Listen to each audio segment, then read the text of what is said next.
How to fix incoming calls not showing on Facebook Messenger app.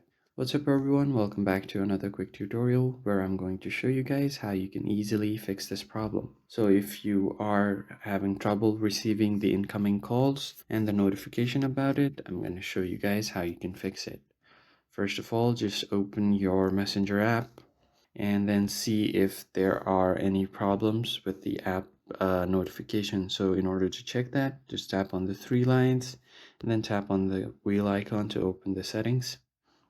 Now scroll down until you see notification and sounds. And as you can see, notification is turned on right now. You can turn it, if it is turned off, you can turn it back on.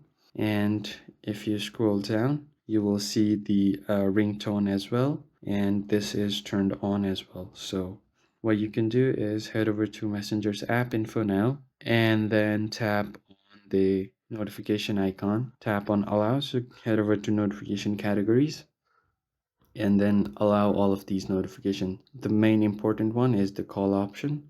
So make sure this one is turned on. And once you do this, turn on allow the activity indicator. And once you do this, give your phone a quick restart and then your problem should be fixed. If you found the video helpful, hit the like button and subscribe to the channel. Don't forget to turn on the bell icon so you don't miss out on any new uploads. I'll catch you on the next one.